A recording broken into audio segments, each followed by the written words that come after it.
Bismillahirrahmanirrahim.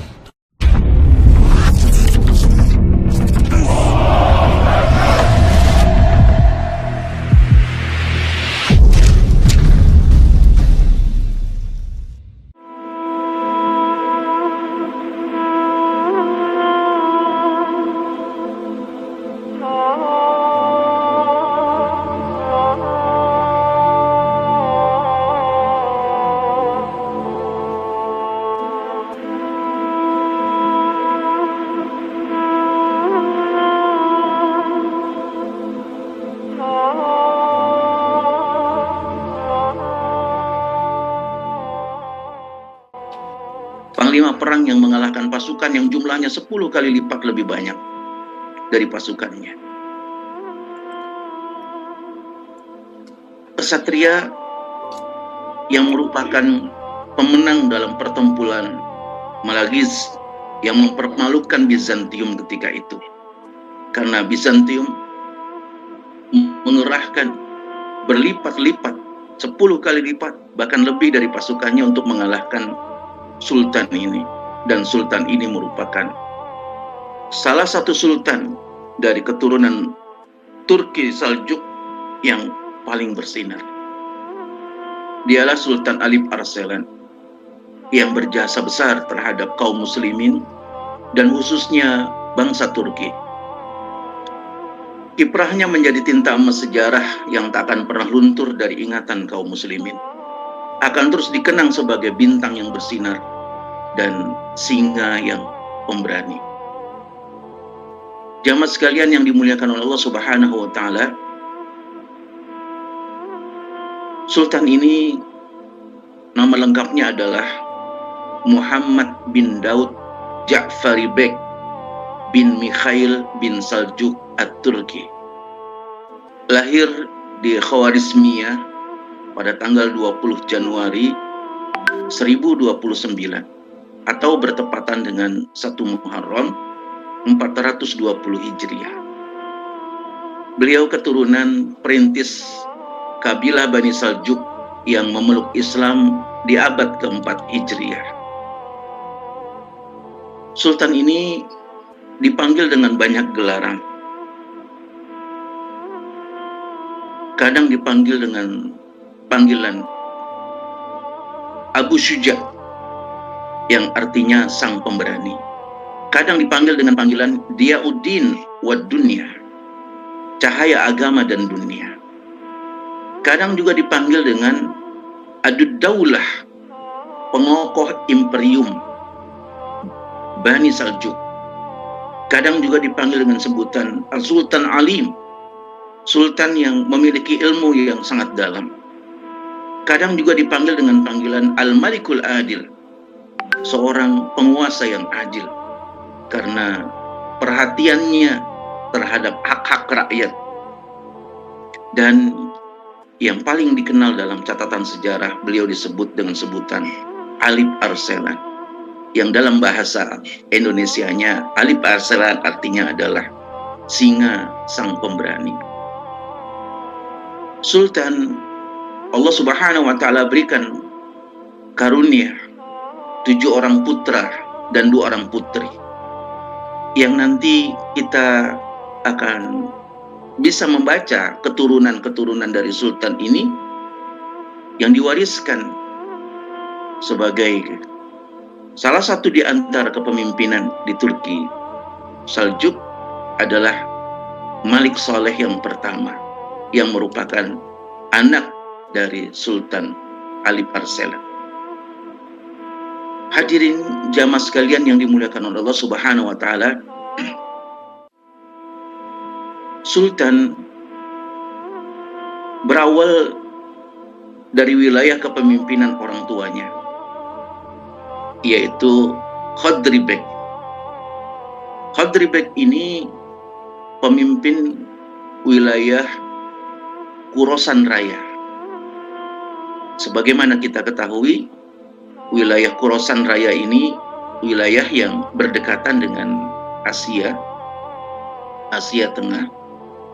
Ada Azerbaijan, ada Turkmenia, ada Tajikistan, yang kita ketahui bahwa wilayah-wilayah itu dahulu dipimpin oleh pemimpin-pemimpin yang adil, pemimpin-pemimpin yang mampu mengelola amanah Allah Subhanahu wa Ta'ala dengan baik, sehingga wilayah yang besar dihimpun menjadi sebuah otoritas kekuasaan yang sangat berpihak kepada rakyat, sehingga disebut dengan sebutan dalam catatan sejarah Khurasan Raya. Hadirin jamaah sekalian yang dimuliakan Allah Subhanahu wa Ta'ala, ketika paman beliau Turgul Beg wafat, Alip Arsalan menggantikan pamannya sebagai Sultan Saljuk, dan beliau menyandang gelar Sultan di tahun 1064 Masehi, yang sebelumnya menggantikan ayahnya sebagai Gubernur Khurasan Raya. Lalu kegubernuran Khurasan Raya diserahkan kepada saudaranya Sulaiman. Pada saat awal-awal menaiki tahta, Sultan Arsalan ini dihadapkan pada situasi internal, sehingga tidaklah mudah menyelesaikan persoalan internal, sebab yang dihadapinya adalah sesama muslim, yang dihadapinya adalah wilayah-wilayah yang dulu dikelola oleh pemerintahan Islam. Maka Sultan mendahulukan penyelesaian problem internal ketimbang harus memperluas wilayah ekspansi eksternalnya ke beberapa wilayah-wilayah saat itu. Karena itu, menyelesaikan problem internal yang dihadapi oleh kaum muslimin diselesaikan satu-satu. Adanya pemberontakan, dan itu terjadi 7 tahun lamanya ketika mengelola wilayah Bani Saljuk. Jamaah sekalian yang dimuliakan oleh Allah Subhanahu wa Ta'ala, sementara kita mengetahui pada situasi di tahun 1060-an Masehi ini, kaum muslimin dihadapkan pada persoalan situasi politik yang juga berawal dari pemahaman mereka terhadap persoalan pokok agama. Ada pandangan-pandangan tentang Ahlus Sunnah wal Jamaah, ada pandangan-pandangan tentang Syiah, dan problem-problem fitnah internal ini juga terkait dengan pemahaman masalah pokok, masalah akidah. Sehingga akhirnya kaum muslimin dihadapkan pada situasi fitnah satu sama lain. Maka Sultan Alip Arsalan ini mulai mengatur strategi untuk bisa menyelesaikan persoalan-persoalan yang dihadapi oleh kaum muslimin pada sisi masalah pokok. Maka negeri-negeri yang dipandang sebagai penganut faham Syiah mulai diselesaikan oleh Alip Arsalan. Dilakukan invasi, dilakukan penaklukan wilayah-wilayah yang memiliki faham Syiah ini. Sehingga kalau kita membaca sejarah Alip Arsalan dengan kacamata orang-orang Syiah, pasti cara pandang mereka menilai dan memandang Alip Arsalan ini dengan pandangan yang negatif. Karena dinasti-dinasti besar Syiah selesai diinvasi oleh Alip Arsalan. Ada dinasti Buwaihi di Persia, ada dinasti Madarisi di Sam, ada dinasti Fatimiyah di Mesir, yang kesemuanya beraliran Syiah itu diselesaikan oleh Alip Arsalan.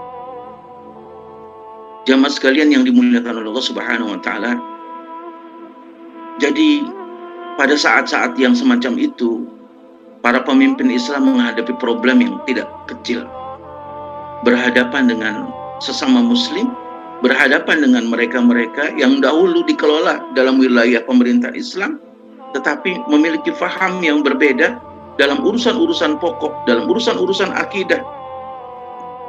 dalam urusan-urusan politik, dan akhirnya mereka berhadapan satu sama lain. Alhamdulillah, Allah Subhanahu wa Ta'ala memberikan kekuatan sehingga bisa diselesaikan dalam waktu yang relatif cukup lama, 7 tahun. Jamaah sekalian yang dimuliakan Allah Subhanahu wa Ta'ala, ketika telah terselesaikan persoalan internal ini, Alip Arsalan mulai melihat wilayah-wilayah di sekitarnya. Ada Armenia yang dikelola oleh Bizantium, ada Turkmenia, ada Tajik, dan beberapa wilayah-wilayah yang dikelola oleh pemerintahan yang berdekatan dengan Romawiya. Jamaah sekalian yang dimuliakan Allah Subhanahu wa Ta'ala, maka kemudian Sultan Alip Arsalan menguasai satu persatu, yang didahulukan dengan menaklukkan wilayah Armenia. Sultan Alip Arsalan sebagai pemimpin Sultanan Saljuk menjadi pemimpin yang disegani, bahkan juga ditakuti karena ketegasan sikapnya. Di samping itu, mulai membangun kekuatan militer, sehingga tidak ada kerajaan yang pada waktu itu bisa menandingi kekuatan militer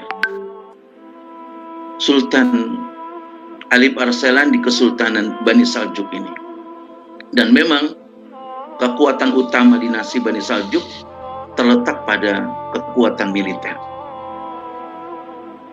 Dia memiliki kecakapan dalam militer. Sebagaimana kita saksikan ilustrasi film-film yang dibuat oleh pemerintah Turki tentang Sultan Alip Arsalan ini, kekuatan militer yang dahulu dikuasainya sungguh sangat dikjaya.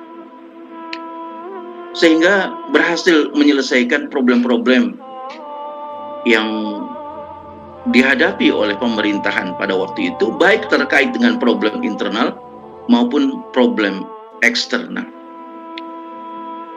Sultan juga dibantu oleh Perdana Menteri yang sangat handal yang bernama Nizamul Muluk, seorang negarawan yang sangat terkenal dalam sejarah Islam, Perdana Menteri yang sangat berjasa dalam urusan administrasi kenegaraan.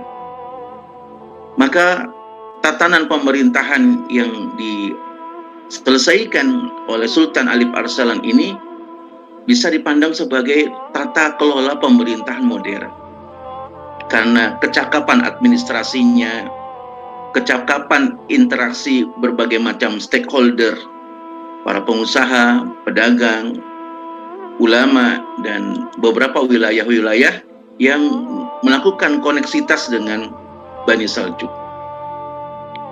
Hadirin jamaah sekalian yang dimuliakan oleh Allah Subhanahu wa Ta'ala, oleh karena itu Sultan ini sultan yang sangat dicintai oleh rakyatnya.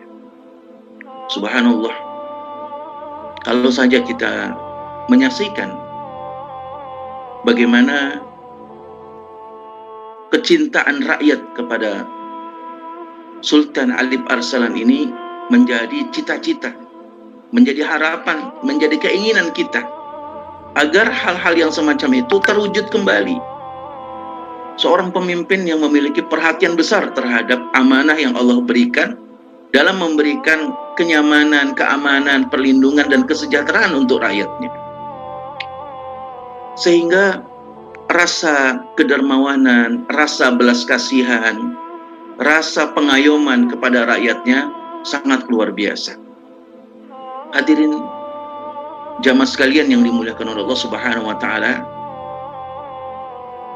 dalam urusan kedermawanan, Sultan Alip Arsalan ini begitu peduli, selalu mensedekahkan harta yang dia miliki, apalagi Ramadan. Dalam catatan sejarah, belasan ribu dinar koin emas yang beliau berikan pada setiap Ramadan untuk fakir miskin. Beliau sedekahkan kebutuhan-kebutuhan pokok untuk fakir miskin menghadapi Ramadan. Beliau alirkan dana-dana pemerintahan pada saat Ramadan untuk memberikan kesejahteraan pada rakyatnya. Sehingga beliau dikenal sebagai pemimpin yang pro rakyat.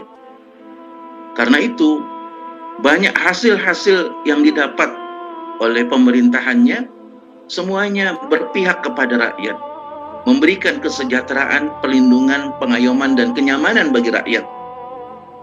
Maka rakyat pun sangat mencintai sang pemimpinnya. Hadirin jamaah sekalian yang dimuliakan oleh Allah Subhanahu wa taala, adapun kemampuan dan kecakapannya dalam militer lebih ditegaskan kepada sikapnya terhadap siapapun yang tidak memberikan kebaikan dan kemaslahatan. Ini pernah dicatatkan dalam sejarah. Suatu ketika, Sultan Alip Arsalan menerima beberapa pegawainya yang mengadukan kesalahan yang telah dilakukan oleh seorang menterinya. Sang Sultan kemudian menindaklanjuti laporan itu dengan tabayun kepada sang menteri. Dia panggil menterinya yang telah melakukan pelanggaran dan kesalahan sebagaimana laporan rakyatnya. Apa yang disampaikan Sultan kepada sang menteri ini? Dia katakan, perhatikan baik-baik. Kalau sampai berita ini, berita yang benar tentang dirimu, maka perbaikilah akhlak dan tingkah lakumu. Tapi kalau sebaliknya, berita ini tidak benar yang disampaikan rakyat, maafkanlah mereka. Mereka orang-orang yang lemah. Sikap yang tegas dan bijak ini membuat para bawahannya, para menterinya, para pembantu-pembantunya tidak akan berani berbuat zalim karena berhadapan dengan sang sultan yang tegas dan bijak. Jamaah sekalian yang dimuliakan oleh Allah Subhanahu wa taala, sehingga rakyat mendapatkan perlindungan dari sang sultan. Ini yang membuat rakyat begitu mencintai Sultan Alip Arsalan. Subhanallah. Allah Subhanahu wa taala memberikan kekuatan kepada mereka, para pemimpin-pemimpin yang berpihak kepada rakyat. Sebagaimana Rasulullah SAW pun memberikan jaminan, pemimpin yang sedemikian itu mendapatkan naungan, di mana tidak ada naungan kecuali naungan Allah Subhanahu wa taala. Sab'atun yudhilluhumullah yauma la dhilla illa dhilluh. Ada 7 golongan yang mendapatkan naungan Allah di hari yang tidak ada naungan kecuali naungan Allah Subhanahu wa taala. Salah satu di antaranya disebutkan oleh Rasulullah SAW, Al-Imamul Adil, pemimpin yang adil. Subhanallah. Mereka sang pemimpin yang adil. Mereka sang pemimpin yang berpihak kepada rakyat. Mereka sang pemimpin yang memperhatikan kepentingan rakyat. Allah berikan naungan fid dunya wal akhirah, di hari yang tidak ada naungan. Sebaliknya, pemimpin yang jair, pemimpin yang curang, pemimpin yang zalim berhadapan langsung dengan Allah Subhanahu wa taala fid dunya wal akhirah juga. Maka ketika kita membaca bagaimana Sultan Alip Arsalan yang memberikan perlindungan, pengayoman, kesejahteraan kepada rakyat, kita amat sangat berharap semua pemimpin-pemimpin Islam bisa mencontoh apa yang dilakukan oleh Sultan Alip Arsalan. Hadirin jamaah sekalian yang dimuliakan oleh Allah Subhanahu wa taala, di antara juga penyebar luasan wilayah pengaruh Bani Turki Saljuk ini juga melakukan perluasan ke wilayah Georgia. Dan akhirnya ini yang dikenal dengan sebutan pertempuran Malaskirs. Pertempuran yang melegenda di kalangan Romawi, yang akhirnya menjadi catatan sejarah sangat besar, baik bagi Romawi maupun kaum muslimin. Karena dua pihak mengabadikan dengan cara pandang mereka masing-masing.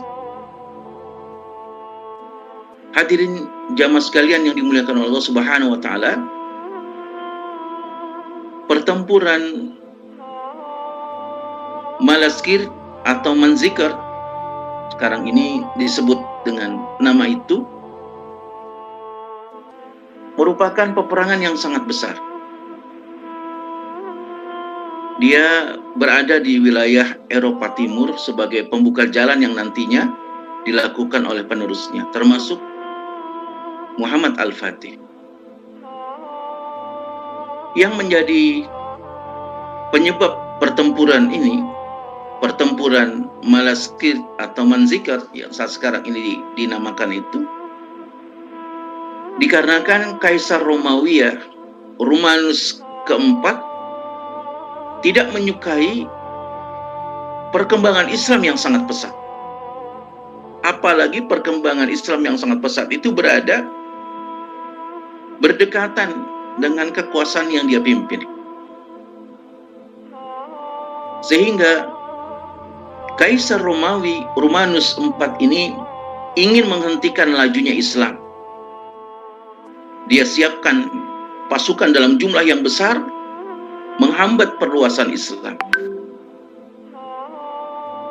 Hadirin jamaah sekalian yang dimuliakan Allah Subhanahu wa taala, kalau kita membaca surat Al-Baqarah, di sana kita temukan Allah Subhanahu wa taala mengingatkan pada diri kita apa yang dilakukan oleh mereka yang tidak menyukai Islam. Wala yazaluna yuqatilunakum hatta yaruddukum an dinikum. Bahwasanya mereka akan memerangi kaum muslimin sampai kaum muslimin itu murtad dari agamanya. Ayat ini masih tercantum di dalam surat Al-Baqarah dan tidak ada yang bisa menghapusnya, karena dia merupakan ayat-ayat Allah yang dilindungi, ayat-ayat Allah Subhanahu wa taala yang terpelihara. Maka kita pun mendapatkan informasi, wala yazaluna yuqatilunakum hatta yaruddukum min ba'di imanikum, bahwasanya mereka akan senantiasa memerangi kamu kaum muslimin sampai kaum muslimin itu murtad dari agamanya, murtad dari keimanannya. Ada yang memang murtad secara nyata, betul-betul mengganti agamanya, tidak lagi menjadi muslim. Ada yang memang dia muslim tetapi memusuhi agamanya. Dia seorang yang mengaku dirinya beragama Islam, bernabikan Muhammad, tetapi hatinya membenci Islam, hatinya mengkhianati Rasulullah, hatinya tidak menyukai Rasulullah SAW. Ini juga bagian dari jenis kemurtadan. Atau dia tidak lagi mengenal agamanya.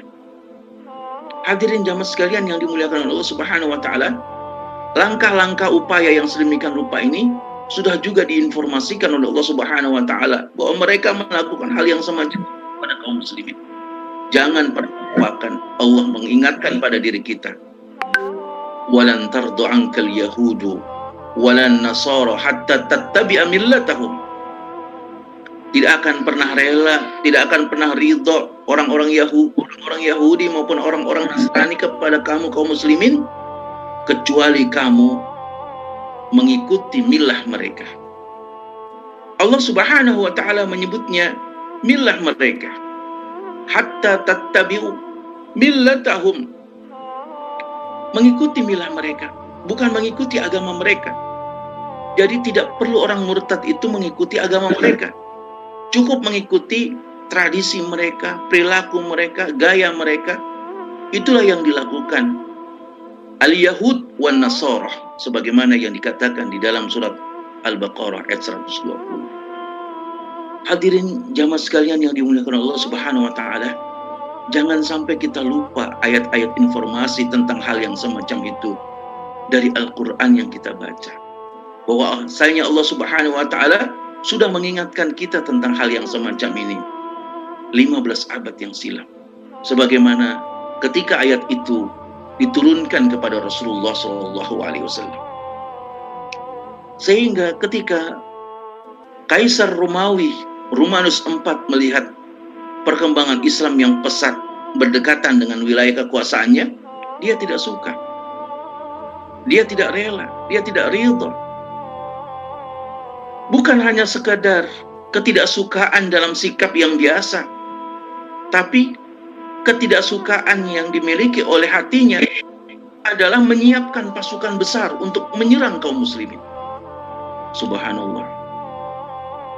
Maka Kaisar Romanus IV ini menyiapkan, dalam riwayat disebutkan 100.000 orang prajurit yang terlatih. Dalam riwayat yang lain 300.000 orang prajurit yang terlatih. Antara kisaran ratusan ribu orang yang disiapkan dalam prajurit terlatih untuk menyerang kaum muslimin. Sehingga prajurit Romawi yang disertakan oleh Kaisar Romanus IV ini orang-orang Eropa secara keseluruhan. Rusia, Basna, Kar, Georgia, dan lain-lainnya dikelola dalam satu seruan menyerang wilayah kaum muslimin. Jamaah sekalian yang dimuliakan Allah Subhanahu wa Ta'ala, akan tetapi pasukan Sultan Alip Arslan tidak sebanyak itu. Ketika Sultan mendengar bahwa Kaisar Romawi menyiapkan ratusan ribu prajurit yang terlatih, sementara pasukan kaum muslimin ada di berbagai macam tempat yang jauh untuk dikonsolidasikan, maka yang dekat-dekat saja diminta untuk bergabung menghadapi situasi yang berat dengan perlengkapan, persediaan, dan kemampuan yang tidak memadai. Sehingga pasukan yang dihimpun oleh Sultan Alip Arslan hanya berjumlah berkisar antara 15.000 orang saja. Dan itu didapatkan dari perjalanan-perjalanan, bukan dalam konsolidasi yang utuh, satu komando, tidak. Berjalan dari wilayah Khorasan terus sampai ke wilayah-wilayah Asia Timur, Eropa, dihimpun, berkumpullah sekitar 15 ribuan. Pada saat itulah tidak ada harapan lain kecuali berharap kepada Allah Subhanahu wa Ta'ala. Hadirin jamaah sekalian yang dimuliakan oleh Allah Subhanahu wa Ta'ala, Sultan pun menyampaikan kepada prajuritnya pada waktu itu, saya ini berjuang hanya mengharap pahala dari Allah dengan penuh kesabaran. Seandainya kita menang menghadapi Romawi, sesungguhnya itu merupakan nikmat yang Allah berikan.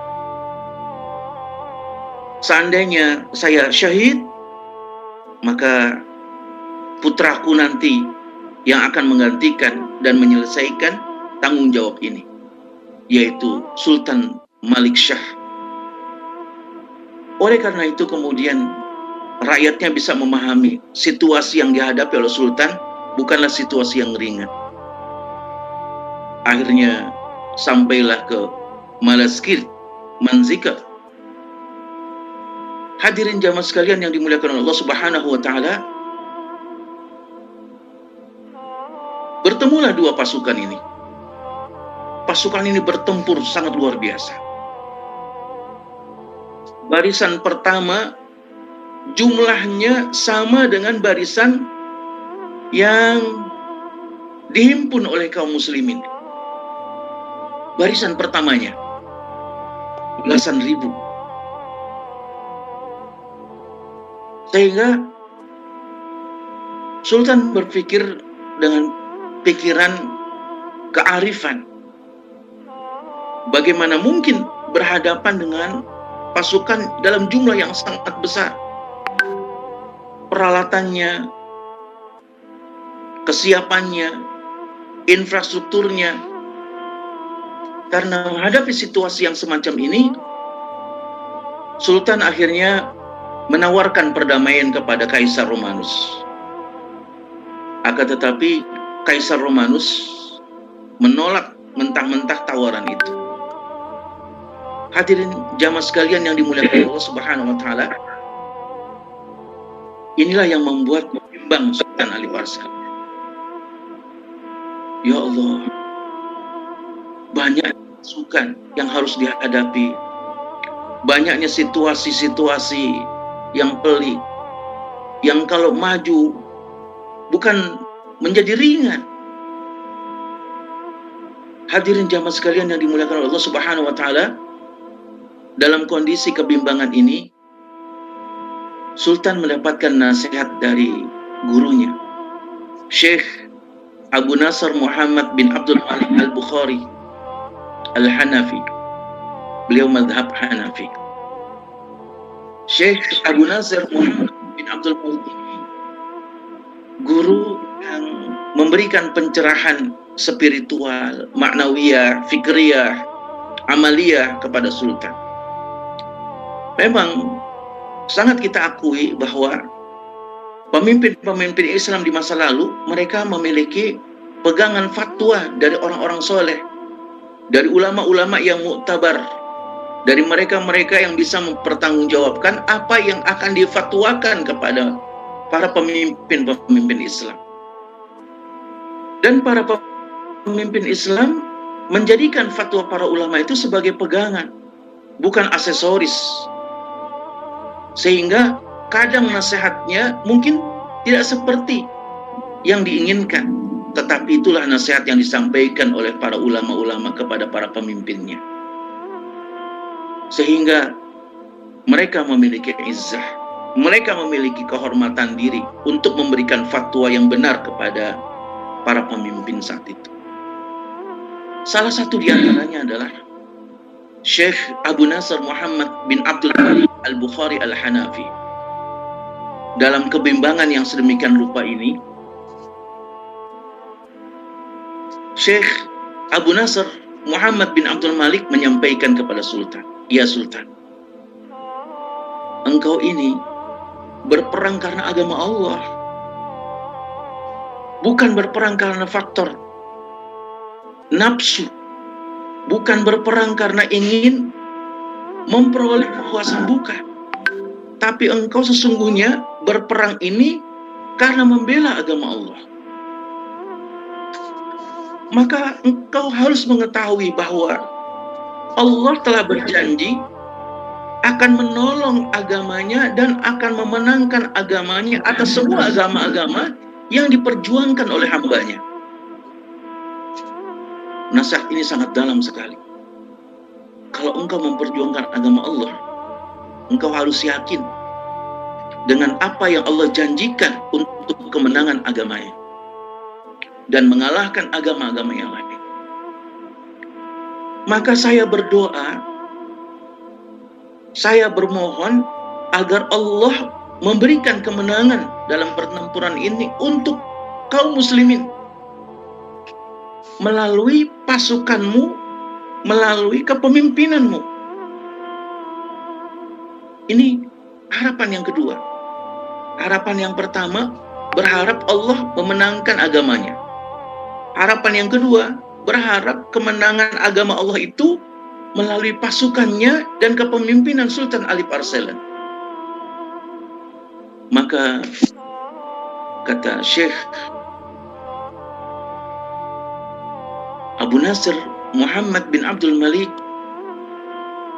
dia memberikan nasihatnya, seranglah mereka di hari Jumat setelah tergelincirnya matahari, ketika para khatib sedang berada di atas mimbar.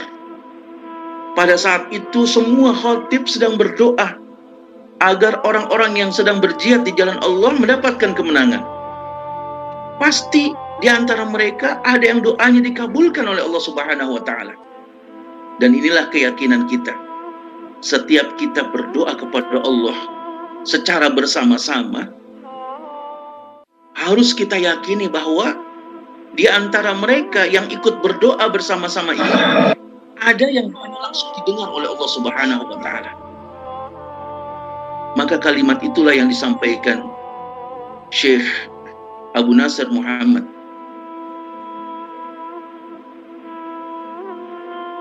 bin Abdul Malik Al-Bukhari Al-Hanafi.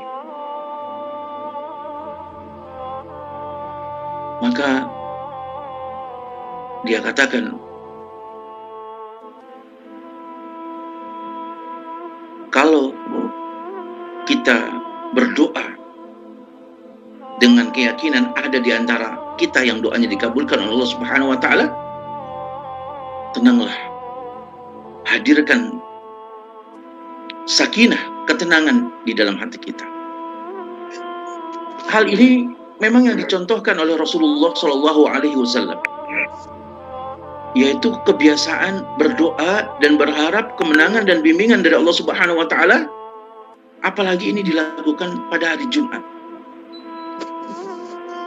Saat itu kemudian Sultan menjadi imam sholat Jumat, kaum muslimin menjadi makmum. Sultan berdoa kepada Allah Subhanahu wa Ta'ala dengan isak tangis. Para mujahidin, para prajuritnya pun berdoa dengan isak tangis. Mereka mengaminkan apa yang disampaikan doa oleh Sultan. Kemudian Sultan pun mengatakan, pada hari ini, siapa yang mau meninggalkan tempat ini, silakan. Tidak ada lagi Sultan yang menyuruh dan melarang, silakan. Kita hanya akan berhadapan pada situasi hidup mulia atau mati syahid. Situasinya sangat berat sekali. Maka Sultan meminta kepada para prajuritnya, kalau memang ikut dalam barisan ini, tekadkan hati, berhadapan dengan tanggung jawab pada Allah Subhanahu wa Ta'ala, memikul beban perjuangan ini. Sultan saat itu memakai pakaian serba putih. Kalau dia syahid, pakaian putih yang dia kenakan sebagai kain kafannya.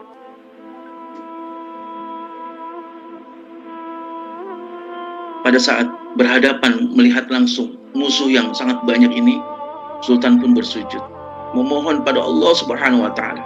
Dia lekatkan wajahnya ke tanah, dia berdoa kepada Allah Subhanahu wa Ta'ala agar mampu berhadapan dengan kondisi yang berat ini. Pasukan yang berlipat-lipat kali jumlahnya, pasukan yang terlatih, beda dengan yang beliau bawa dalam jumlah yang sangat terbatas. Subhanallah, Allah Subhanahu wa Ta'ala memberikan karunia yang sangat besar. Allah berikan kemenangan kepada Sultan. Allah Subhanahu wa Ta'ala melemahkan pasukan Romawi, dan akhirnya pasukan Romawi, pasukan Bizantium, pasukan Kaisar Romanus IV ini berakhir dengan kekalahan. Pertempuran yang sengit itu memberikan kemenangan kepada kaum muslimin, dan akhirnya menjadi catatan sejarah dari kedua belah pihak. Sejarah yang dituliskan oleh para sejarawan muslim dapat kita baca bahwa pertempuran inilah yang menjadi pertempuran pertama kali dalam sejarah Kaisar Romawi tertahan oleh kaum muslimin. Tapi kemudian kaum muslimin melepaskannya kembali. Subhanallah.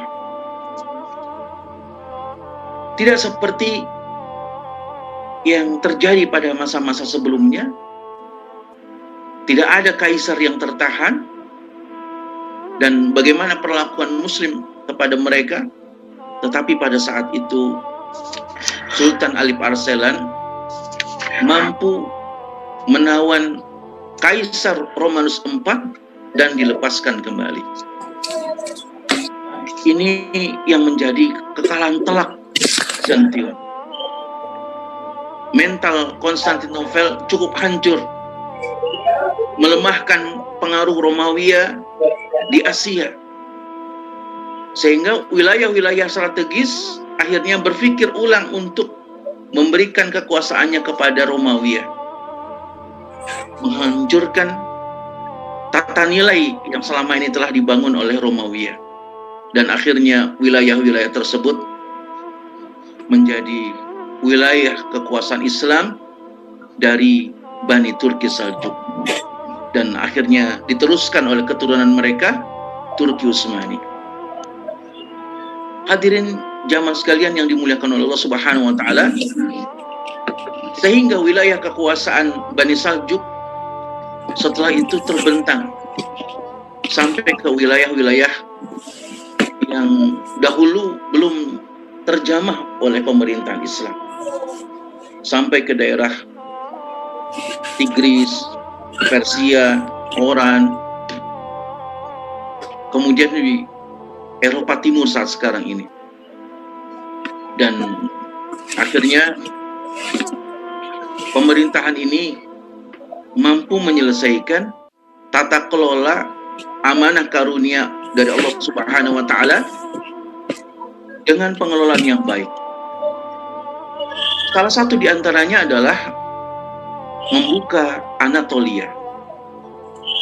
Jamaah sekalian yang dimuliakan Allah Subhanahu wa taala, Anatolia saat sekarang ini wilayah Turki, baik yang berada di Eropa maupun berada di Asia. Dahulu kaum muslimin belum pernah mengelola wilayah tersebut, sehingga wilayah ini menjadi wilayah tanah air baru bagi bangsa Turki. Sebab dari dahulu wilayah ini sangat terkenal dengan keyakinan mayoritas agama Nasrani, di mana mereka memiliki fanatisme kenasranian mereka,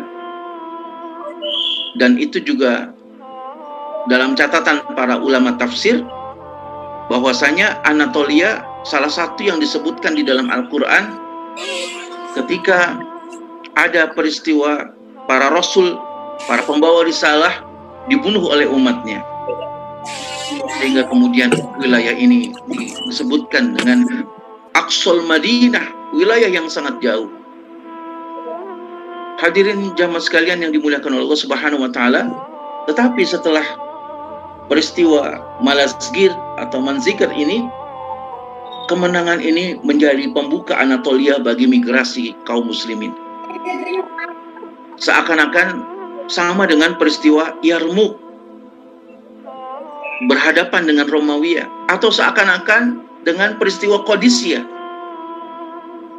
Bahkan salah seorang penulis muslim, Yenens, para penulis sejarah-sejarah ini menyampaikan bahwa pertempuran Malazgirt atau Manzikert ini merupakan pertemuan perpaduan sejarah Islam ketika mereka menaklukkan Yarmouk dan Qadisiyah. Karena dua kekuasaan itu tertaklukkan sekaligus oleh Alip Sultan Arsalan.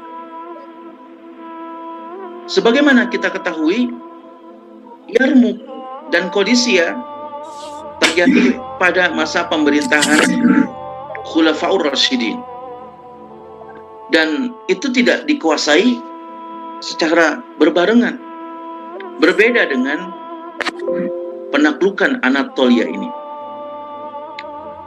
Jamaah sekalian yang dimuliakan oleh Allah Subhanahu wa taala, akhirnya kita bisa saksikan bagaimana Anatolia dalam situasi saat sekarang ini menjadi harapan, menjadi kebanggaan, menjadi kebahagiaan yang muncul sebagai negara Turki modern saat sekarang ini.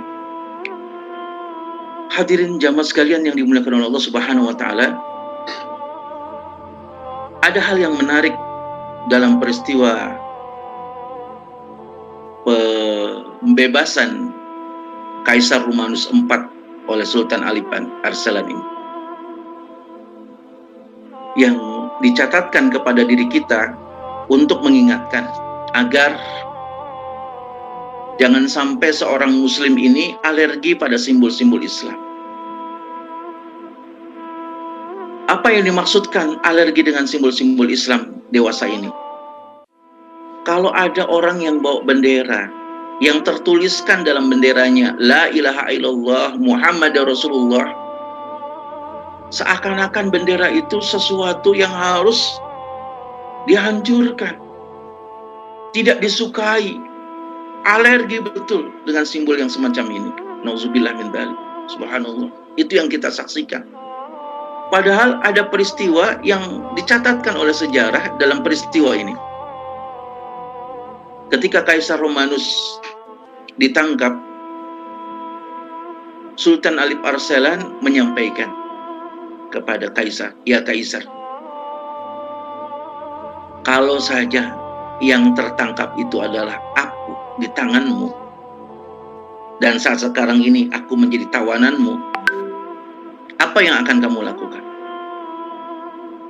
Kata Kaisar Romanus IV, "Aku akan membunuhmu, menyeretmu di jalan kota-kota Konstantinopel. Dan aku akan memperlihatkan kepada banyak orang, inilah Sultan kaum muslimin yang tidak berdaya."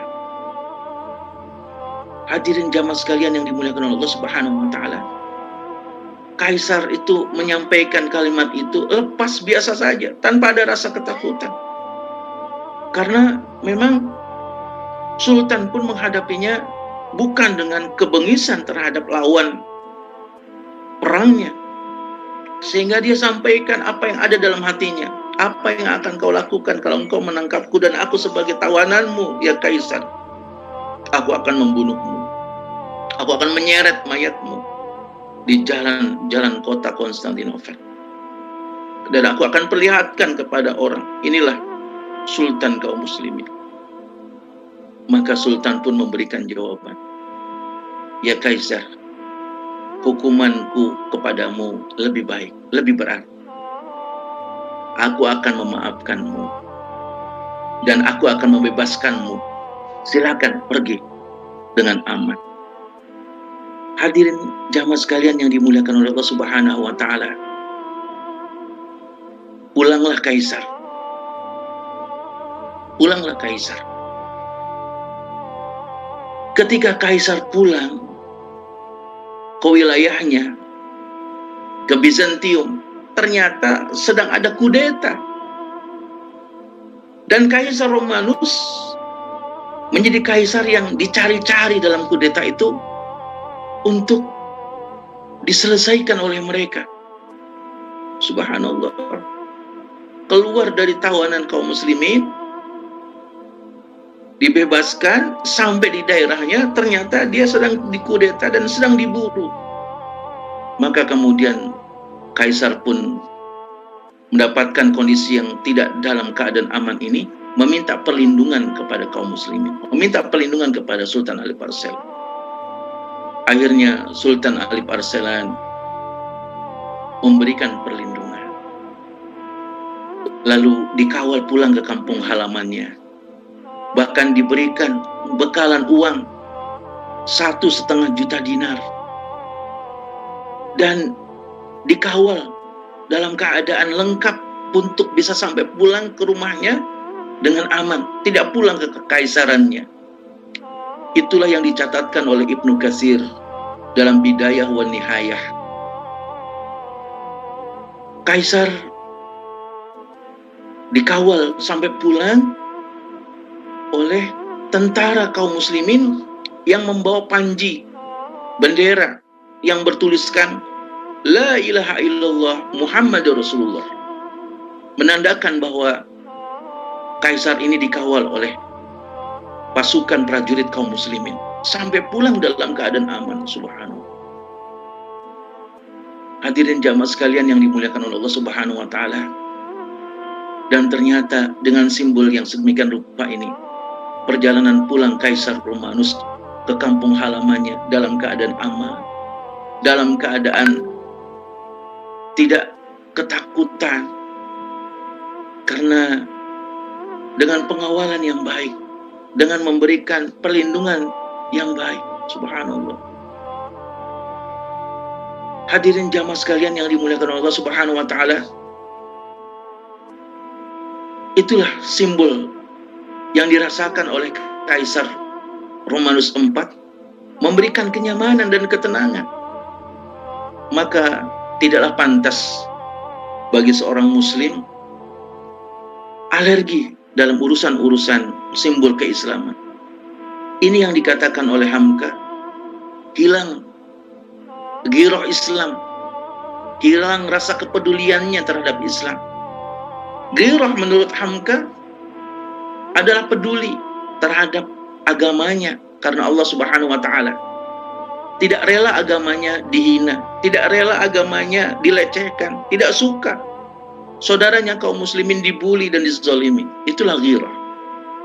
Kalau seorang muslim kehilangan ghirah, maka seorang muslim itu tidak lagi punya perhatian dalam urusan beragama. Hamka pun mengatakan, kalau ghirah sudah tidak ada, ucapkan takbir 4 kali. Katakan kepadanya, ganti pakaianmu dengan kain kafan. Nauzubillah min dzalik. Hadirin jamaah sekalian yang dimuliakan Allah Subhanahu wa taala. Namun dalam catatan sejarah yang menyedihkan pada diri kita adalah wafatnya Sultan Alip Arslan.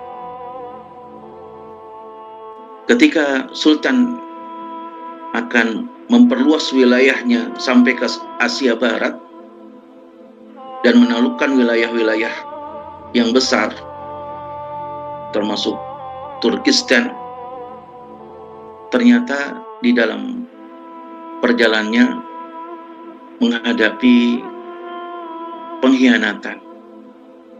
Inilah yang menyedihkan kita ketika kita membaca sejarah-sejarah emas Islam. Para pemimpin ini ternyata menghadapi kondisi internal dari para pengkhianat tersebut. Dan akan banyak cerita-cerita pengkhianatan para pemimpin-pemimpin kepada kaisar mereka, kepada sultan mereka, kepada pemimpin mereka. Salah satu di antaranya Gubernur Khawarizmi, Yusuf Al-Khawarizmi, dia berkhianat kepada Sultan Alip Arslan.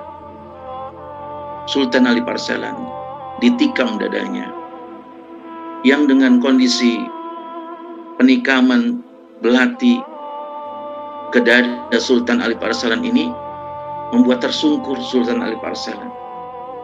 Sakit hingga beberapa hari. Beberapa hari kemudian dia pun meninggal dunia. Tepatnya tanggal 25 November tahun 1072 Masehi, di usia Sultan ke-72.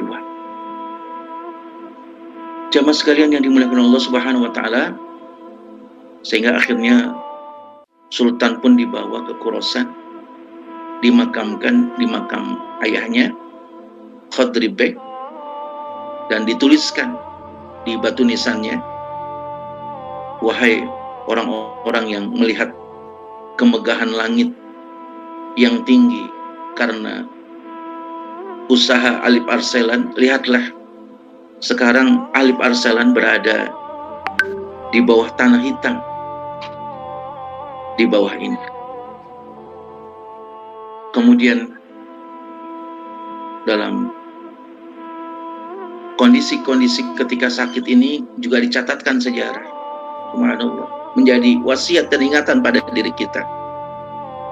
Sultan menyampaikan kepada keluarganya, ada rasa kesombongan yang melekat di hati ketika itu, karena setiap hari siang dan malam dikawal oleh para pengawal-pengawal yang gagah, tapi ternyata lupa ada hal-hal yang harus ikut disertakan, bahwa kematian itu akan datang dalam kondisi yang mungkin kita tidak perhitungkan. Dan ini menjadi pelajaran berharga, sebagaimana dikatakan Sultan kepada anak-anaknya. Maka kemudian janganlah sombong, janganlah terperdaya, janganlah membuat jumawa, padahal kehidupan kita ada masa-masanya. Inilah yang diingatkan oleh Sultan kepada keturunannya. Subhanallah, dengan peninggalan yang sangat luar biasa ini, sehingga pemerintahan Turki mengabadikan Sultan sebagai nama bulan dalam penanggalan Turki pada periode 2002 sampai 2008 dahulu. Hadirin jamaah sekalian yang dimuliakan Allah Subhanahu wa taala, saya ingin mengutip surat Ali Imran ayat 140. Di sana dikatakan, A'udzubillahi minasyaitonirrajim. Ayyamsaskum qarhun faqad masal qauma qarhum mithluh wa tilkal ayyamu nudawiluha bainan nas wa liya'lamallahu alladhina amanu wa yattakhidha minkum syuhada wallahu la yuhibbudz zalimin. Jika kamu mendapatkan luka, maka sesungguhnya kaum kafir itu pun mendapatkan luka yang sama. Dan masa kejayaan, masa kehancuran kami akan pergilirkan kepada mereka, supaya Allah membedakan orang-orang yang beriman dengan orang-orang yang kafir, dan supaya sebagian kamu dijadikan gugur sebagai syuhada, dan Allah tidak menyukai orang-orang yang zalim. Ada 5 catatan mufassirin tentang ayat ini. Catatan yang pertama, bahwa ketika umat Islam berperang dengan kaum kafir, pasti akan jatuh korban dalam pertempuran itu dari kedua belah pihak. Dan ini merupakan sunatullah dalam pertempuran apapun. Sehingga kalau umat kaum muslimin ini mendapatkan luka, sesungguhnya mereka juga mendapatkan luka. Kalau kaum muslimin menjadi korban, sesungguhnya mereka juga menjadi korban hal yang sama seperti yang dialami oleh kaum muslimin. Jadi jangan sampai keluhan kita membuncah semakin besar, semakin melemahkan semangat kita dengan merasa lukanya hanya kita saja mengalami. Tidak. Kita lelah, kita capek, mereka juga lelah dan capek. Kita mungkin tidak berdaya, mereka juga tidak berdaya. Jadi korban dari kedua belah pihak itu sesuatu yang niscaya, sebagaimana Allah Subhanahu wa taala ingatkan pada diri kita. Namun ketika yang membela agama Allah Subhanahu wa taala mendapatkan luka, ini merupakan kemuliaan. Nanti dia akan berbangga hati di hadapan Allah Subhanahu wa taala di akhirat karena luka yang pernah dia dapatkan dalam memperjuangkan agama Allah. Beda dengan kaum kafir. Luka mereka menjadi kehinaan. Nauzubillah. Yang kedua, kemenangan dan kekalahan itu akan dipergilirkan. Kadang kaum muslimin mendapatkan kemenangan, kadang kaum kafir yang mendapatkan kemenangan. Tidak melulu kaum muslimin yang menang, tidak juga melulu kaum kafir yang kalah. Begitu juga sebaliknya, tidak juga kaum kafir yang terus menang, tidak juga kaum muslimin yang terus kalah. Tidak, Allah pergilirkan. Tapi kekalahan bagi kaum muslimin ini tidak selamanya buruk. Bisa jadi kekalahan kaum muslimin itu untuk membersihkan kaum muslimin dan memperlihatkan wujud kaum muslimin yang buruk, wujud munafikin yang ada di dalam pasukan kaum muslimin, yang mungkin selama ini bersembunyi mereka. Ada kaum munafikin, kalau kaum muslimin mendapatkan kemenangan, mereka mengklaim mereka lah yang paling berjasa, mereka lah yang punya investasi, mereka lah orang-orang yang telah menjadikan sebab kemenangan. Mirip dengan pahlawan kesiangan terhadap kaum muslimin. Tapi kalau kaum muslimin kalah, mereka akan loncat, mereka akan membelot, mereka akan pindah kubu kepada kaum kafir musuh Allah dengan secara terang-terangan. Dan akhirnya mulut mereka yang menjadi corong untuk menghina dan melecehkan kekalahan kaum muslimin. Itulah yang disebutkan oleh mufassirin tentang ayat ini. Sehingga akhirnya kaum muslimin pun mengetahui sosok-sosok munafikin. Bagaimana mereka yang menghina Islam dan kaum muslimin ketika kaum muslimin mendapatkan kekalahan. Yang ketiga, pandangan mufassirin tentang ayat ini juga memberikan ingatan pada diri kita bahwa Allah Subhanahu wa Ta'ala akan memberikan ujian kekalahan agar kaum muslimin semakin beriman, agar kaum muslimin semakin berkualitas, sehingga bisa mendapatkan tempaan yang keras. Dan akhirnya mereka, orang-orang yang imannya kokoh kuat, lulus dalam ujian keimanan karena kekalahan kaum muslimin. Mereka lah orang-orang yang siap menghadapi resiko perjuangan. Jamaah sekalian yang dimuliakan oleh Allah Subhanahu wa Ta'ala, hanya sedikit kaum muslimin yang siap menghadapi resiko perjuangan. Itu yang dikatakan oleh mufassirin. Yang keempat, dari ayat ini dikatakan oleh mereka, ketika jatuh korban dari kaum muslimin, itu sesungguhnya adalah wujud kasih sayang Allah. Mengapa? Karena mereka yang mendapatkan kekalahan itu sejatinya adalah para syuhada. Mereka menghadap Allah Subhanahu wa Ta'ala dengan panggilan keistimewaan. Mereka syahid, syuhada. Mereka adalah orang-orang yang mendapatkan keistimewaan dari Allah Subhanahu wa Ta'ala. Dan Allah Subhanahu wa Ta'ala menjadikan mereka orang-orang yang bersinar di surganya, tanpa hisab mendapatkan surganya. Dan para mufassirin juga memberikan catatan yang kelima, bahwa orang-orang kafir yang mendapatkan kemenangan sesungguhnya hanyalah fata morgana. Kesenangan fata morgana buat mereka. Karena kemenangan yang dialami oleh orang kafir sesungguhnya ada keuntungan bagi orang-orang yang beriman. Orang yang beriman semakin teruji. Orang-orang yang beriman semakin besar pahalanya. Orang-orang yang beriman semakin kokoh kualitas imannya. Dan itulah yang ditegaskan oleh Allah Subhanahu wa Ta'ala di akhir ayat itu. Allah tidak menyukai orang-orang yang zalim. Jamaah sekalian yang dimuliakan oleh Allah Subhanahu wa Ta'ala, maka ketika kita membaca ayat ini, kita bisa merenungi kembali bagaimana situasi kondisi yang dihadapi oleh kaum muslimin saat sekarang ini. Dan akhirnya kita membaca sejarah yang pernah mengharumkan nama Islam dan kaum muslimin. Termasuk tokoh pada pagi hari ini yang kita baca, yaitu Sultan Alip Arslan rahimahullahu ta'ala.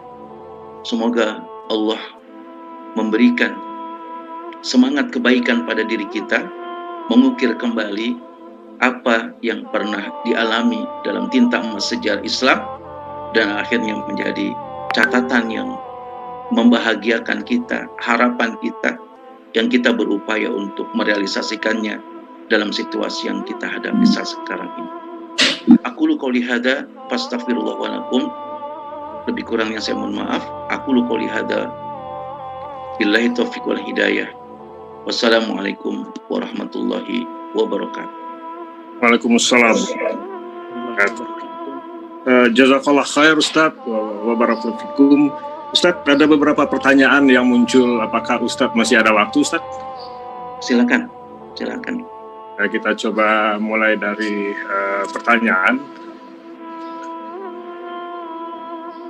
Pertanyaan pertama Ustadz, dari Bapak Sugeng, bagaimana jalur persaudaraan dengan Muhammad Al-Fatih dan beberapa tahun jarak kesultanannya Ustadz?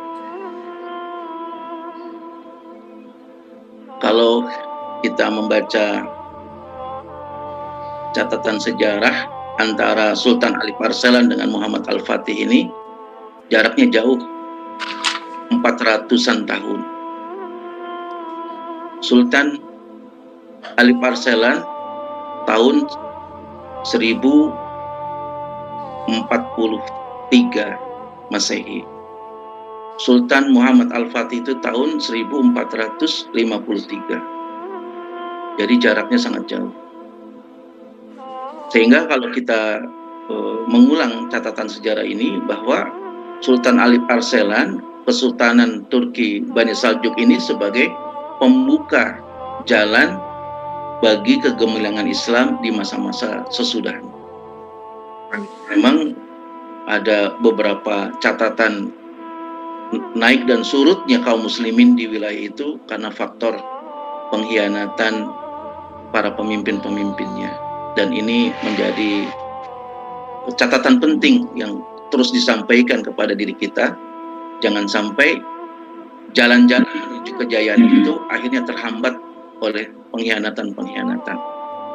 Saya beberapa hari ini membaca bagaimana para pengkhianat-pengkhianat yang dicatatkan dalam sejarah sangat menyedihkan memang. Baik menyedihkan perjuangan Islam maupun menyedihkan bagi kehidupan mereka sendiri, para pengkhianat itu. Nah, jadi dalam kondisi seperti yang ditanyakan, bagaimana hubungannya, persaudaraannya atau jalurnya antara Ali Parselan dengan Muhammad Al-Fatih, ini berabad-abad jenjang jaraknya antara 1042 Masehi dengan 1453 Masehi. Itu yang saya tahu. Baik Ustadz, ini ada yang ini masukan aja Ustadz. Ini sebenarnya materi Ustadz hari ini sangat-sangat membuat girah kita bangkit. Tapi ini ada masukan dari Pak Khairu Fadri ya Pak Ustadz. Mohon maaf, saya usul sebaiknya materi kajian disampaikan juga dalam bentuk slide atau PowerPoint. Mungkin akan girohnya juga mungkin akan lebih besar gitu Ustadz. Ini masukan aja salah satu jamaah. Kemudian saya sebenarnya sudah saya kirimkan filenya ke betul. Pak Solah dan ke Pak Hendra semalam. Betul. Ya, kebetulan materi juga udah kita share ke jamaah sebenarnya Ustadz. Mungkin masukan jamaah ini kalau misalnya sambil Ustadz jelasin itu slide-nya juga muncul di ini, mungkin girohnya akan menjadi lebih besar ya. Masukkan aja Ustadz. Kemudian lagi di Pak Fahmi Sarif, Ustadz, strategi apa yang digunakan Sultan Ali Parselan untuk memenangkan pertempuran dengan Romawi? Ya, jazakumullah khairan jazak. Sultan Ali Parselan ketika menghadapi Romawi ini, yang paling besar dilakukan adalah menstabilkan psikologis, menguatkan maknawiyah dan spiritual. Itu yang pertama. Karena itu juga yang didapatkan dari gurunya. Jadi kalau situasi yang sedemikian rupa itu mampu distabilkan, maknawiyahnya tidak takut, tidak gentar menghadapi banyaknya pasukan musuh yang terlatih dengan infrastruktur yang hebat, hatinya tidak kacau, tenang, nyaman. Ini merupakan taktik strategi yang tak pernah bisa dikalahkan oleh siapapun. Hal itu sudah diungkapkan oleh Khalid ibn Walid. Ketika Khalid ibn Walid ditanya kenapa engkau pasukannya tidak pernah kalah, jawaban Khalid ibn Walid adalah jitu bi unasin yuhibbunal maut kama tuhibbunal hayat. Kami datang bersama orang-orang yang datang ke tempat ini inginnya mati, sementara kalian datang ke tempat ini inginnya hidup. Siapa yang berani menghadapi orang yang ke situ pengennya mati? Sehingga kaum muslimin ketika berhadapan dengan situasi yang berat diingatkan oleh para pemimpinnya, kita ini membela agama Allah. kalau membela agama Allah, Allah akan janji memberikan kemenangan. Kemenangan itu berupa kemenangan untuk kaum muslimin atau kemenangan bagi para prajuritnya. Dan kemenangan yang paling indah bagi para prajurit adalah mati syahid di jalan Allah. Allah muliakan mereka para syuhada, dan Allah Subhanahu wa taala masukkan surga tanpa hisab sedikit pun. Ketika hati dalam kondisi yang stabil, maka tidak ada jalan lain kecuali hati itu tenang menghadapi situasi yang berat. Ini satu. Yang kedua adalah para pemimpin-pemimpin Islam ketika menghadapi situasi yang berat dengan jumlah pasukan yang berbeda, strategi mereka adalah mengacau perhatian musuh.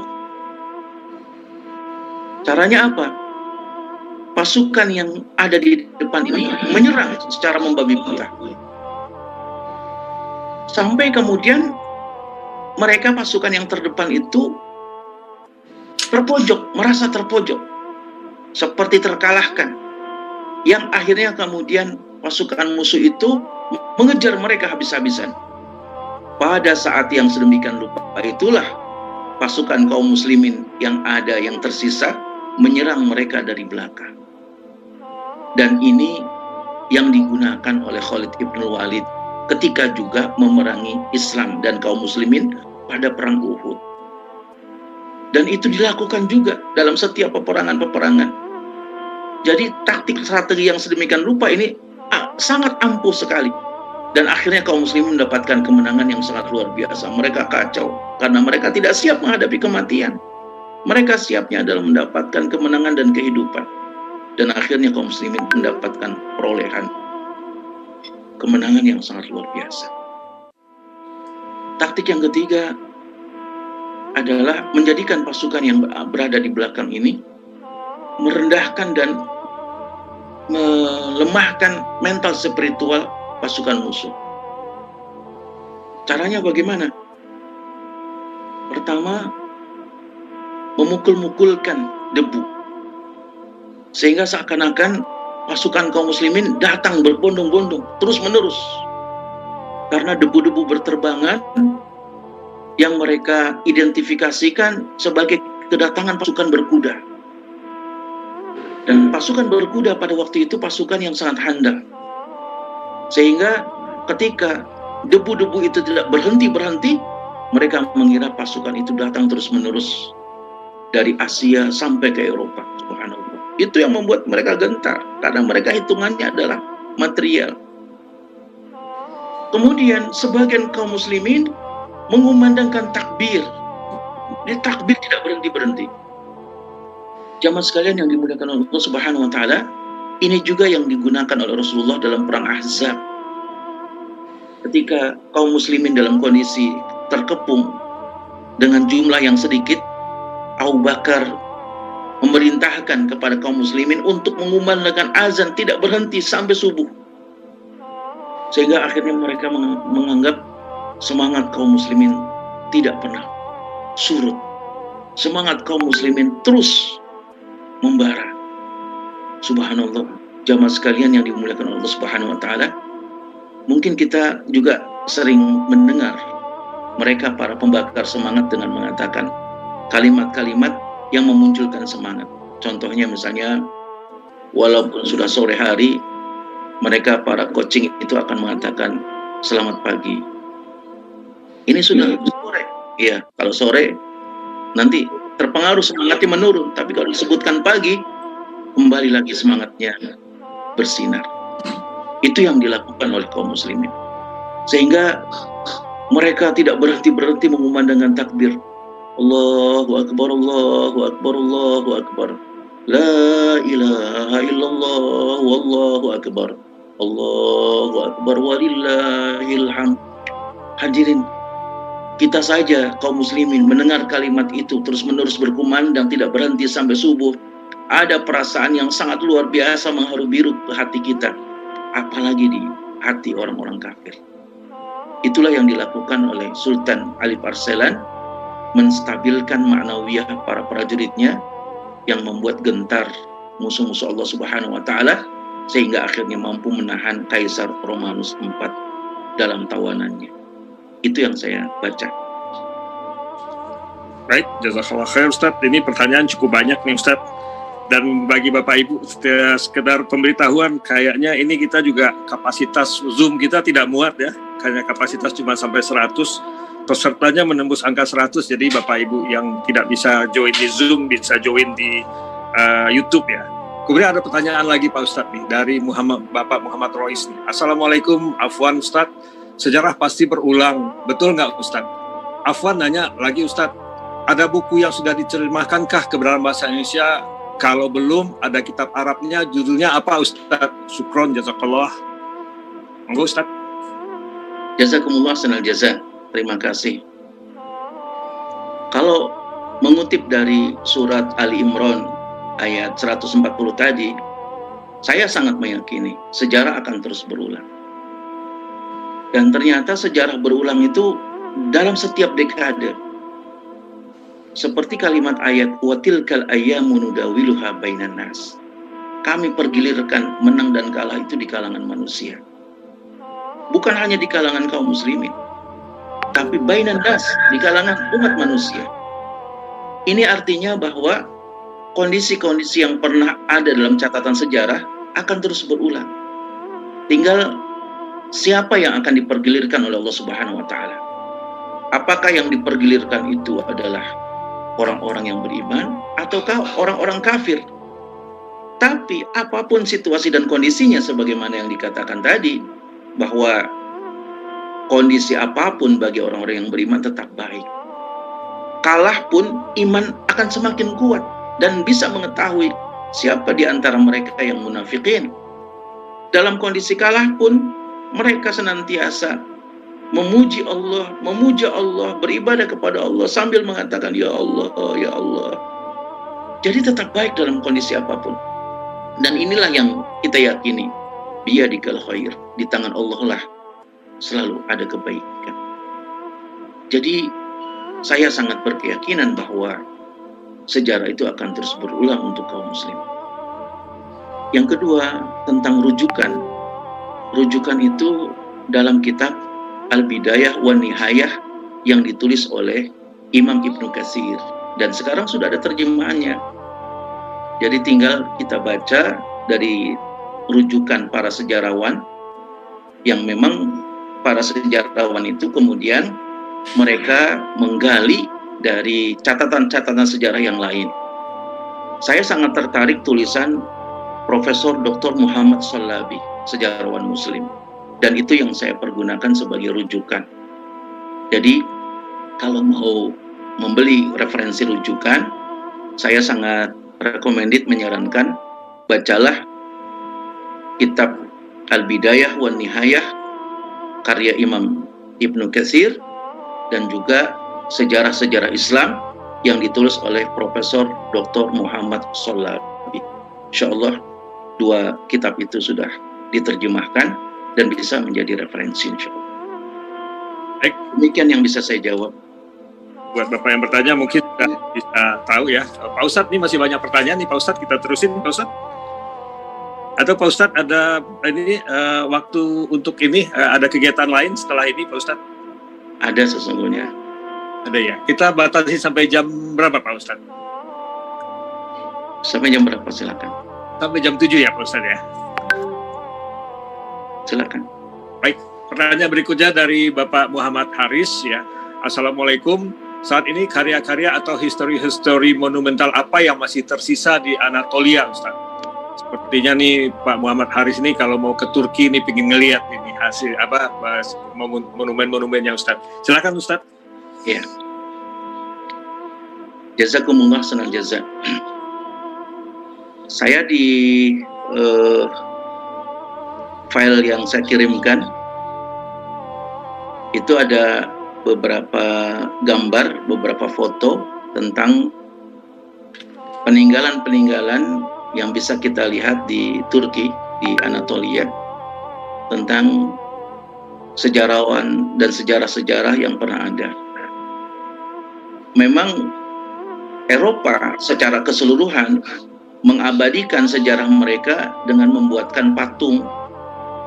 Jadi kalau kita melihat di daerah-daerah wilayah Eropa, kita akan temukan patung-patung yang mereka buat.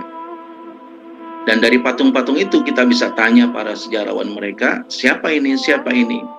Pasti kemudian kita akan menemukan literatur yang menjelaskan ini sultan ini sultan ini yang dulu pernah berada di wilayah ini. Karena wajah mereka beda dengan wajah patung-patung yang lain. Termasuk juga para ulama-ulama Islam yang berada di berbagai macam belahan dunia, mereka abadikan dalam bentuk patung. Itu arsitektur yang dikembangkan oleh Romawiya di Eropa yang kita temukan peninggalannya saat sekarang ini. Nah, kalau kita mau menyaksikan jalannya peristiwa sejarah yang ada di wilayah Eropa, ada museum sejarah di Austria, di Wina. Kita bisa telusuri, walaupun cara pandangnya jelas berbeda, karena mereka menemukan sejarah itu untuk kejayaan bangsa Eropa, dan mereka punya catatan besar terhadap kaum muslimin yang pernah menundukkan dan menaklukkan wilayah Eropa, dan mereka tidak mengakui itu.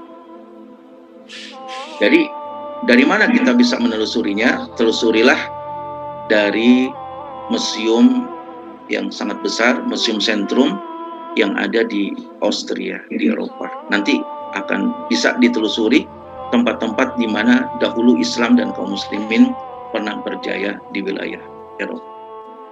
Maka kalau tadi ditanyakan apa bekas-bekas peninggalannya, mereka menghapus jejak Islam, namun mereka mengabadikannya dalam bentuk patung-patung. Karena dulu tempat itu pernah ada sejarah Islam, mereka abadikan dengan tugu-tugu dan patung-patung itu. Yang kedua, kalau mau menelusuri sejarah Islam, maka kita bisa mengunjungi Museum Sentrum, museum pusat di Austria Wina, tentu dengan cara pandang yang berbeda, karena mereka melihat sebagai peradaban Eropa, bukan sebagai peradaban Islam. Dan yang ketiga, sudah barang tentu kita berdoa mudah-mudahan museum besar di Turki bisa kembali menghadirkan catatan-catatan sejarah yang belum termuatkan di sana. Jadi silakan yang bisa berkunjung ke Turki akan mendapatkan banyak pencerahan tentang sejarah Islam yang dicatatkan. Mohon maaf, itu yang saya ketahui. Baik, jazakallah. Demikian Pak Muhammad Haris jawaban dari Pak Ustadz. Jadi kalau ke Turki lagi nanti terus ke Austria ya Ustadz ya? Iya. Yes. Sepertinya ada dua pertanyaan lagi nih Ustadz. Yang pertanyaan pertama ini dari Bapak Faisal Khalis ya. Assalamualaikum warahmatullahi wabarakatuh. Banyak hikmah perjuangan pahlawan Islam terdahulu, namun sesuai hadis Nabi, kita kehilangan izah diantaranya karena iman seperti buih di lautan. Tiada persatuan, dicabutnya rasa takut musuh, dan penyakit wan. Bagaimana solusi menurut Ustadz? Silakan Ustadz. Jazakumullah sanal jaza. Saya hari-hari ini tertarik membaca tulisan Buya Hamka yang berjudul Ghirah, Kecemburuan Beragama Menurut Allah. Jadi Hamka mengingatkan kepada diri kita bahwa mentalitas kaum muslimin yang diliputi wahan, cinta dunia dan takut mati itu karena ghirah telah hilang. Padahal Allah Subhanahu wa taala menanamkan ghirah kepada diri kita, karena ghirah itu merupakan khazanah bagi kehidupan. Ghirah, rasa kecemburuan beragama ini bentuk rasa kepedulian, sehingga kepedulian yang ada di dalam hati setiap muslim menjadikan mereka tergerak. Gak rela kalau melihat saudaranya dizolimi, tidak rela melihat simbol-simbol Islam dilecehkan, tidak suka kalimat-kalimat yang merendahkan Islam dan kaum muslimin. Itulah ghirah. Ketika ghirah ini sudah tidak lagi tertanam, menyedihkan sekali. Jadi kondisi situasi yang sedemikian rupa ini menjadi evaluasi buat diri kita. Di tahun 2020 kemarin kita melakukan sensus nasional. Dari data sensus tersebut dapat kita temukan bahwa kaum muslimin populasinya berdasarkan KTP kisarannya 70 sampai 80%. 70 sampai 80% berdasarkan KTP. Dari pengakuan mereka berdasarkan KTP itu 70 sampai 80% kisarannya yang benar-benar melaksanakan agama dan ingin mendapatkan pencerahan beragama kisarannya sekitar 40%. Dari mana indikasinya? Indikasinya adalah seberapa banyak kaum muslimin yang mengikuti kajian-kajian keislaman. Jadi kalau kita melihat kajian-kajian keislaman, itulah sesungguhnya potret kaum muslimin yang ingin mendapatkan pencerahan dalam beragama. Kisarannya sekitar 40%. Dari 40% tersebut, 7%-nya terzolimi. Dan mereka yang terzolimi itu bukan secara tiba-tiba terzolimi. Ada grand design yang membuat mereka terzolimi secara tersistemik, terstruktur. Sehingga akhirnya tidak mendapatkan ruang buat mereka. Bahkan kepedulian, pembelaan, perlindungan terhadap saudaranya dari yang lain saja tidak ada. Banyak kaum muslimin yang diam, banyak kaum muslimin yang bungkam ketika menyaksikan 7% saudaranya terzolimi. Jangankan membela, kadang malah menyampaikan sumpah serapah dengan tuduhan-tuduhan yang sangat tidak elok terdengar di telinga. Mereka lontarkan, padahal mereka sedang terzolimi. Jamaah sekalian yang dimuliakan Allah Subhanahu wa Ta'ala, Hamka menukilkan fabel, kisah binatang, kisah tentang 10 ekor kerbau yang dimangsa oleh seekor harimau. Sejatinya seekor harimau itu tidak bisa memangsa kerbau karena kerbau jumlahnya lebih banyak. Dia bisa berhadapan dengan seekor harimau. Tapi harimau akhirnya punya cara bagaimana memangsa 10 ekor kerbau itu semuanya. Caranya adalah menyampaikan narasi-narasi keburukan tentang seekor kerbau di hadapan 9 kerbau. Sehingga 9 kerbau itu mendengar bahwa seekor kerbau ini buruk, membahayakan, harus dijauhi. Maka ketika 9 ekor kerbau itu menjauhi seekor kerbau yang difitnah oleh harimau ini memangsa seekor kerbau itu. Kata para hikayat, pembuat fabel ini mengatakan, ketika seekor kerbau itu dimangsa, sesungguhnya 9 ekor kerbau yang lainnya sudah dimangsa. Dan itulah yang kemudian diperlakukan. Tinggal 9. Disampaikan kepada yang 8, seekor kerbau ini berbahaya. Akhirnya 8 kerbau itu menjauhi, dimangsa lagi tanpa pembelaan. Tinggal 8, seterusnya begitu. Dia sampaikan kepada 7 ekor kerbau, seekor kerbau ini membahayakan. 7 ekor kerbau kemudian mengasingi, tidak ditemani, dimangsalah, tidak ada pembelaan. Seperti itulah yang terjadi kaum muslimin sampai 10 ekor kerbau itu dimangsa oleh harimau ini. Jadi jamaah sekalian yang dimuliakan Allah Subhanahu wa Ta'ala, maka dalam kondisi yang semacam itu terjadi di antara kita kaum muslimin. Apa yang harus kita lakukan? Hamka mengingatkan pada diri kita. Pertama adalah memunculkan kembali semangat giroh beragama. Munculkan dalam diri kita semangat giroh beragama. Kita dapatkan dari para orang-orang soleh. Kalau kita berteman dengan orang-orang soleh, paling tidak kita tercipratkan kesolehannya untuk hati kita. Karenanya berteman dengan orang soleh, berkumpul bersama orang-orang yang baik, itu kewajiban harian buat diri kita sesungguhnya. Ini satu. Yang kedua, kita berupaya memandang bahwa semua muslim itu punya potensi kebaikan. Maka kita hendaknya melihat potensi kebaikan-kebaikannya. Jangan melihat keburukan-keburukannya, siapapun mereka. Kalau kita melihat keburukannya, itu yang membuat rentang jarak antara kita dengan mereka. Maka kita perlu mencari kebaikan-kebaikan apa yang bisa dia berikan kemanfaatan untuk Islam dan kaum muslimin. Jamaah sekalian yang dimuliakan Allah Subhanahu wa taala, kalau kita melihat pada sisi kebaikan, insya Allah Allah Subhanahu wa taala menjauhkan diri kita dari kekisruhan antar sesama muslim.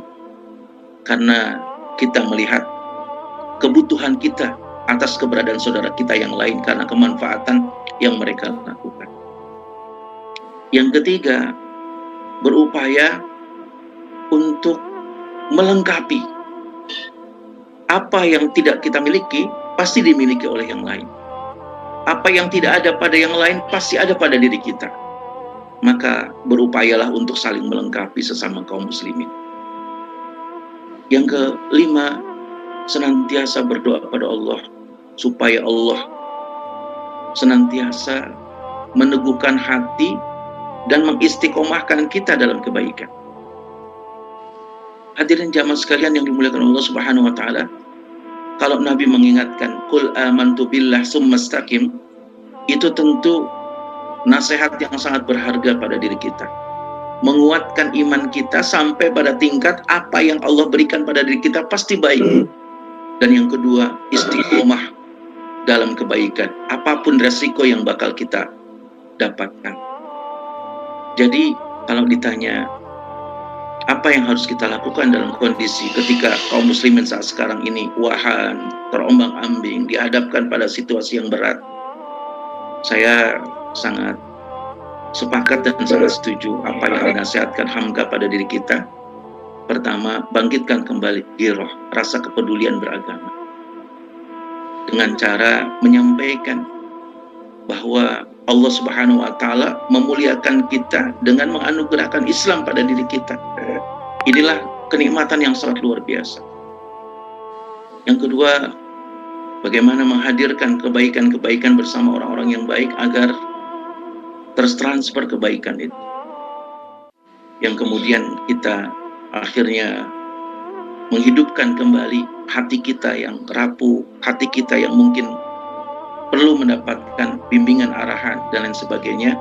Teringatkan lagi betapa luar biasanya kehadiran orang-orang soleh itu dalam kehidupan kita. Yang ketiga, tentunya kita memandang mereka orang beriman pasti punya potensi yang bermanfaat. Maka hadirkan pikiran kita melihat mereka sebagai potensi yang baik. Lalu kita saling melengkapi dan kita berdoa semoga Allah istiqomahkan kita dalam kebaikan. Dan ini salah satu di antara cara yang kita lakukan untuk mengembalikan semangat keislaman kita, insya Allah. Demikian. Baik, jazakallah Ustaz. Ini pertanyaan terakhir dari Pak Sigit. Kelihatannya sih saya yakin semua jamaah kuliah subuh pagi ini sangat tertarik dengan materinya Pak Ustadz, sehingga Pak Sigit sampai bertanya nih, apakah materi perjuangan Islam ini sudah ada dalam kurikulum di pendidikan pesantren kita Ustadz, supaya giroh ini berlanjut pada generasi-generasi berikutnya. Demikian Ustadz. Saya sih sangat berharap penulisan sejarah Islam dalam kurikulum kita itu tidak lagi memaparkan tentang waktu terjadinya sejarah, tetapi lebih kepada ruh sejarahnya. Dan ini yang kurang untuk kita dapatkan dan kita ajarkan kepada para pesantri kita, para siswa-siswa kita. Saya sangat menyayangkan kalau paparan sejarah lebih kepada waktu terjadinya peristiwa sejarah. Karena pemaparan tentang waktu sejarah itu kita hanya akan menghafal kapan terjadinya peristiwa-peristiwa besar. Ketika itu tidak dibarengi dengan ruh sejarah yang terjadi pada situasi itu, akhirnya kita kehilangan obor untuk menguatkan semangat keislaman kita. Maka saya sangat menyarankan pendidikan kita, pesantren-pesantren kita untuk menghidupkan sejarah. Hadirin jamaah sekalian yang dimuliakan oleh Allah Subhanahu wa taala, saya pernah diingatkan oleh guru saya, mengingat sejarah itu supaya hidup adalah dengan menyamakan tensi dan menyamakan aliran gelombang. Kalau kita menyaksikan tayangan televisi, tayangan radio, gelombangnya sama dengan gelombang yang kita miliki alatnya, maka kita menyaksikannya dengan tayangan yang sangat enak, sangat indah. Gambarnya, suaranya, karena gelombangnya sama. Tapi gelombangnya berbeda. Tampilan gambarnya tidak enak kita lihat, suaranya juga tidak enak kita dengar, karena gelombangnya berbeda. Maka hadirkanlah sejarah itu dengan gelombang yang sama, dengan tensi yang sama, sehingga akhirnya seakan-akan kita berada dalam sejarah itu, atau sejarah itu bisa menjadi pencerah kehidupan kita di hari ini, sehingga tidak ada jerak rentang dan waktu. Itulah yang diingatkan guru saya, sehingga ingatan itu juga mengingatkan kepada diri saya agar kita bisa menikmati sejarah. Hadirkan gelombang yang sama dengan gelombang sejarah yang kita baca. Kalau mereka sebagai para prajurit, pahlawan-pahlawan, pejuang-pejuang, hadirkan jiwa prajurit dan pejuang mereka di hati kita. Kalau mereka adalah para pendakwah yang menyebarkan Islam sampai ke pelosok-pelosok yang jauh, hadirkan jiwa pendakwah mereka di hati kita. Kalau mereka sebagai ilmuwan-ilmuwan yang mencerahkan dunia, hadirkan juga gelombang ilmuwan itu di hati kita, sehingga akhirnya kita bisa menyelami apa yang diselami oleh mereka dalam kehidupannya dan menjadi pencerah kita memahami dan menikmati sejarah yang kita baca.